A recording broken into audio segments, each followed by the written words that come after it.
This is the all-new Peugeot 3008 and it represents the start of a new era for the French brand in more ways than one. For starters, it's the brand's first in-house mid-size SUV, replacing the 4007 that was nothing more than a rebadged Mitsubishi Outlander. The 3008 was designed and engineered by Peugeot and is built in France rather than Japan.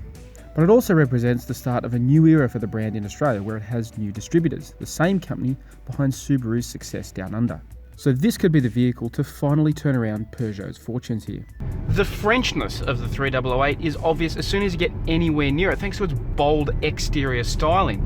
And that continues as soon as you hop inside. I'm in the GT line model, which presents really well. Look, the styling may not be to everyone's taste, but the actual presentation and the finish is really impressive. You've got this interesting fabric material and the switchgear feels quite nice. So overall the presentation feels really high quality and almost premium. The 3008 also has what Peugeot calls the iCockpit system, which in simple terms is this small diameter steering wheel that's quite low set and this high mounted digital dashboard. The idea of the iCockpit concept is that you're actually looking over the top of the steering wheel as opposed to looking through the actual rim. In some models we've tested, it hasn't actually worked out in practice though. The top of the steering wheel is actually cut across the center of the dash, but in this I can sit quite comfortably and I can still see all the important information ahead of me. One issue I do have with the cabin though is the feeling of space. Thankfully our test car has a panoramic sunroof, but otherwise when it's closed it actually can feel a little claustrophobic at times. The steeply raked windscreen, the way the dash sort of wraps around you, it does make you feel like you're a part of the car, but it doesn't make it feel like it's the most spacious of SUVs, and particularly in the back it actually is probably a bit tight on head and knee room for this class. The GT line is powered by a 1.6 litre 4-cylinder petrol engine that produces 121 kilowatts of power and 240 newton meters of torque. It's mated to a 6-speed automatic transmission that sends its power to the front wheels only. This may be an SUV, but Peugeot has opted against four-wheel drive, acknowledging that most owners will stick to the urban jungle rather than head in bush.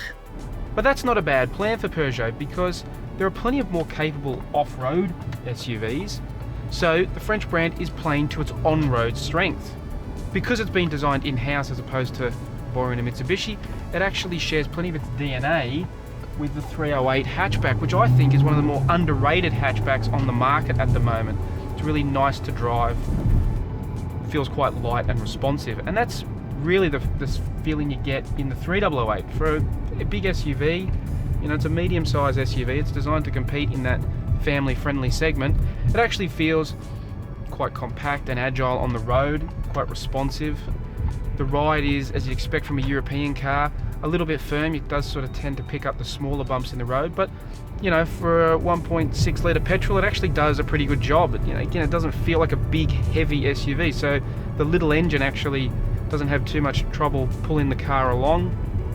So overall, it's actually quite a pleasant SUV to drive.